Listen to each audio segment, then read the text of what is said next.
वालेकुम। आज की लेक्चर में हम स्टार्ट करेंगे चैप्टर 3 का part 10 that deals to tax credit.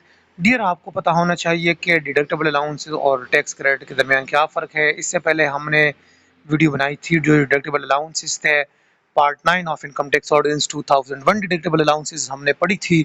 अगर आपको डिडक्टेबल अलाउंसेस के बारे में कुछ इल्म नहीं है तो नीचे डिस्क्रिप्शन में मैंने लिंक दी है, जाके वो वीडियो वॉच करें ताकि आपका जहन क्लियर हो जाए कि डिडक्टेबल अलाउंसेस क्या होता है। लेकिन मैं आपको यहाँ पे एक ओवरव्यू दे दूँ कि difference between deductible allowances and tax credit. ये क्वेश्चन अक्सर इंटरव्यू में पूछा जा सकता है कि dear candidate please tell me about the difference between deductible allowances and tax credit. अक्सर पूछा गया भी है और पूछा जा भी सकता है, तो आपको पता होना चाहिए क्योंकि डिडक्टेबल अलाउंसेस और टैक्स क्रेडिट दोनों से हमारा टैक्स कम होता है, लेकिन किस किस तरह से कम होता है। मैं अगर यहीं पे एक एग्जांपल से समझा दूं आपको, फॉर एग्जांपल यहीं पे मैं समझा दूं, मैं ये पेन ले लूं। ये फॉर एग्जांपल हमारे पास एक इनकम स्टेटमेंट है, क्योंकि दोनों की रिकॉर्डिंग हमारे पास इनकम स्टेटमेंट में होती है। सबसे पहले हम डिडक्टेबल अलाउंसेस के बारे में पढ़ेंगे कि डिडक्टेबल अलाउंसेस किस तरह हमारे टैक्स को कम करते हैं। ये हमारे पास इनकम स्टेटमेंट है, इनकम स्टेटमेंट। ये हमारा सेल्स, कॉस्ट ऑफ सेल्स, यही हमारे पास ग्रॉस प्रॉफिट आया है। ग्रॉस प्रॉफिट जब आया तो इससे हम एक्सपेंसेस वगैरह माइनस करते हैं। जब एक्सपेंसेस हम माइनस करते हैं तो एक्सपेंसेस माइनस करने के बाद हमारे पास जो deductible allowances under part 9 of chapter 3 allowed है, तो हम वो डिडक्टेबल अलाउंसेस भी यहाँ पे माइनस करते हैं, जिससे हमारा यहाँ पे टैक्सेबल इनकम जो आता है, सो हमारा वो टैक्सेबल इनकम आता है कम। तो इससे हमारा ये टैक्सेबल इनकम कम आता है और इस पे हम फिर कम टैक्स देते हैं, क्योंकि टैक्सेबल इनकम हमारे पास कम आया। अभी सिनेरियो क्या है? Scenario about tax credit. Tax इसने तो हमारा जो टैक्सेबल अमाउंट है वो हमारा कम किया, लेकिन बात रही अभी टैक्स क्रेडिट की। तो टैक्स क्रेडिट फॉर एग्जांपल मैं फिर से एक इनकम स्टेटमेंट बना दूं।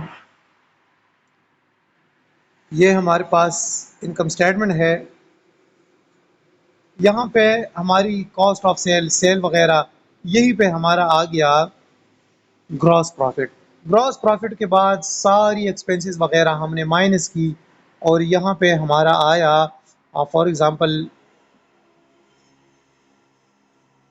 Taxable income. ये हमारे पास टैक्सेबल इनकम आया और टैक्सेबल इनकम पे हमने उस रेट के हिसाब से जो रेट इस पे बनता है हमने कैलकुलेशन की। तो कैलकुलेशन से हमारे पास ये आया टैक्स पेएबल। ये टैक्सेबल इनकम था और ये टैक्स पेएबल था।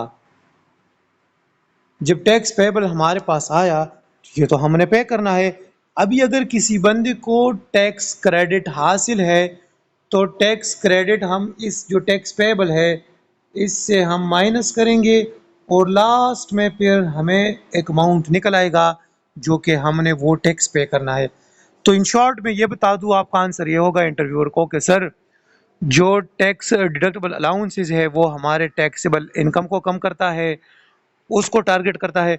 और जो हमारा टैक्स क्रेडिट है, तो टैक्स क्रेडिट हमारा डायरेक्टली टैक्स को टारगेट करता है, क्योंकि दोनों की रिकॉर्डिंग जो है ना वो हम इनकम स्टेटमेंट में करते हैं, दोनों दोनों को हम इनकम स्टेटमेंट में रिकॉर्ड करते हैं। लेकिन जो डिडक्टेबल अलाउंसेस है वो हमारा टैक्सेबल इनकम को कम करता है, और जो टैक्स क्रेडिट जो कि अलाउड है under section under part 10 of chapter 3 of income tax ordinance 2001, तो वो हमारा डायरेक्टली टैक्स को इफेक्ट करता है, उसको टारगेट करता है, जिससे हमारा जो टैक्स अमाउंट है वो और भी कम होता है।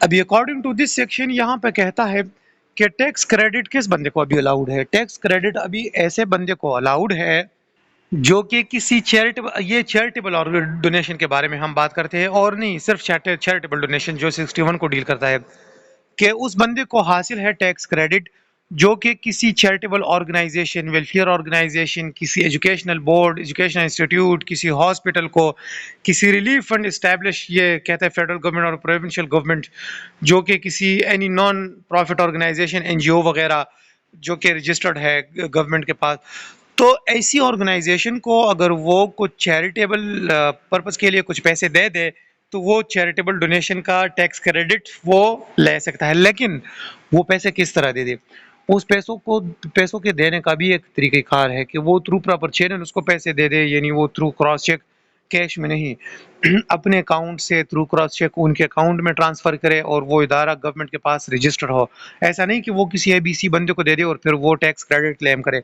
अभी टैक्स क्रेडिट फिर क्लेम कितना करेगा, यहाँ पे अगर हम देखें तो उन्होंने एक फार्मूला दिया है टैक्स क्रेडिट का कि इस फार्मूले के तहत वो टैक्स क्रेडिट ले सकता है। अभी फार्मूला क्या है, वो अमाउंट है जो कि टैक्स है हमने पे करना है, वो अमाउंट जो हमने टैक्स पे करना है ये ए के बराबर है, हम ऊपर लिखेंगे। बी जो है ना वो टैक्सेबल इनकम है उस बंदे का, जिस टैक्सेबल इनकम पे वो टैक्स पे करना है तो वो टैक्सेबल इनकम है। और सी यहाँ पे एक कंडीशन इन्होंने बयान की है, एक शर्त लगाई है कि सी मैं कुछ बताता हूँ, ये सेक्शन कहता है कि मैं कुछ अमाउंट्स बताता हूँ, इनमें से जो कम हो तो वो सी वो अमाउंट आप लोगे। अभी मैं आपको एक एग्जांपल से समझा दूँ, आपको आसानी से समझ आ जाएगा। अब फॉर एग्जांपल मैं यहाँ पे आपको समझा दूँ, एक बंदा है उसने, ये मैं जस्ट एग्जांपल के तौर पे, एक बंदा है उसने फॉर एग्जांपल उसने टैक्स पे किया है, टैक्स पे करना है उसने 1000 उसकी टैक्स अमाउंट है और फॉर एग्जांपल उसकी टैक्सेबल इनकम है 10,000, क्योंकि ये 1000 उसने इस टैक्सेबल इनकम पे, जो ये इनकम है इस पे 1000 टैक्स देना है और जो टैक्सेबल अमाउंट है वो 1000 है। अभी सी कहता है कि इन तीनों में से जो कम है, कौन सा वाला कम है, यहाँ पे अगर हम देखें वो कहता है वेयर, देखिए अगर हम यहाँ पे देखें, ये कहता है कि C is the ledger of the total amount of the person donation. अगर किसी बंदे ने कोई डोनेशन एक्चुअल में की है या तो वो अमाउंट आप ले ले, अगर वो कम है वो सी की जगह लिखे, या अगर इनमें इसके अलावा अगर कोई बंदा इंडिविजुअल है और उसने कोई डोनेशन की है तो वो फिर 30% ऑफ द टैक्सेबल अमाउंट ले ले और वो सी की जगह मल्टीप्लाई करे। अगर कोई बंदा एसोसिएशन ऑफ पर्सन और इंडिविजुअल नहीं है और वो कंपनी है तो फिर company 20% of the taxable amount, जो ये 1000 मैंने लिखा है, इस अमाउंट को लेगा और इसको मल्टीप्लाई करेगा। मैं ये सारा आपके सामने इधर पे रखूं तो फिर ये आपको सी की जगह उस वैल्यू को आप लिखोगे और उससे जो आंसर आएगा तो वो आप टैक्स क्रेडिट लेंगे।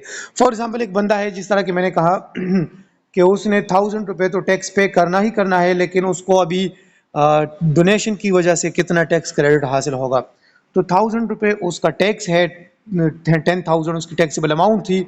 फॉर एग्जांपल हम पहले वाला सिनेरियो लेते हैं, तो पहले उसने फॉर एग्जांपल 500 उसने एक्चुअल में डोनेशन की थी, तो 500 उसने एक्चुअल में डोनेशन की थी। इस केस में इसका टैक्स क्रेडिट बनता है फॉर एग्जांपल 50 रुपीज़। ये पहला वाला सिनेरियो हो गया। अभी सेकंड सिनेरियो को आप देखें, सेकंड सिनेरियो में फिर ये कहता है कि वही क्वेश्चन अगर हम ले लें कि 1000 उसका टैक्स अमाउंट था और फॉर एग्जांपल 10,000 उसकी टैक्सेबल इनकम थी। अभी फॉर एग्जांपल वो बंदा इंडिविजुअल है तो वो 10,000 का, जो कि उन्होंने कहा है यहाँ पे कि 10,000, ये देखिए अगर आप देखें 30% ऑफ द टैक्सेबल इनकम, तो 30% ऑफ द टैक्सेबल इनकम 10,000 का अगर हम 30% ले ले तो ये आता है 3,333 रुपये आते हैं टैक्सेबल इनकम के 30%। इसको अगर हम मल्टीप्लाई कर इसकी ये हम सोल्यूशन ले ले तो ये 333 आता है। तो अभी ये कहता है कि अभी ये बंदा कितना टैक्स क्रेडिट लेगा, 333 लेगा कि 50। तो जाहिर बात है यहाँ पे साफ लिखा है कि the C is the ledger of, देखिए C is the ledger of, C अगर इन तीनों में से जो कम है, तो अगर किसी बंदे ने एक्चुअल में कुछ डोनेशन की है तो वो, या अगर वो कम है वो टैक्स क्रेडिट लेगा, अगर 333 उसने जो 30% ऑफ टैक्सेबल इनकम ले लिया वो कम है तो वो लेगा। तो इन दोनों में से तो कम जो है ना वो यही 50 रुपीज़ है। तो ये 1000 रुपीज़ जो उसने टैक्स पे करना है, ये वाली 1000 रुपीज़, इससे 50 रुपये माइनस करें और ये 950 रुपये टैक्स अभी पे करेगा। इस सेक्शन का पूरा मतलब ये है। उम्मीद है आपको इससे इसका समझ आ गया होगा कि इस सेक्शन का मतलब ये है। लेकिन यहाँ पे अगर मैं आपको फिर से समझा दूँ, यहाँ पे एक बात लिखी गई है कि फेयर मार्केट वैल्यू की बात लिखी गई है कि अगर कोई बंदा कोई प्रॉपर्टी दे दे तो प्रॉपर्टी देगा तो प्रॉपर्टी उसकी फेयर मार्केट वैल्यू वो लेगा। यहाँ पे फेयर मार्केट वैल्यू, अगर कैश दिया है चेक दिया है तो वो तो ठीक है, वो तो फिर अकाउंट में पैसे ट्रांसफर किए गए हैं। लेकिन अगर मूवेबल या इमूवेबल प्रॉपर्टी दी है तो फिर उस मूवेबल या इमूवेबल प्रॉपर्टी की वैल्यू लगा के वो फिर देना है। उम्मीद है आपको समझ आ गया होगा सेक्शन का इस सेक्शन का यही मतलब है।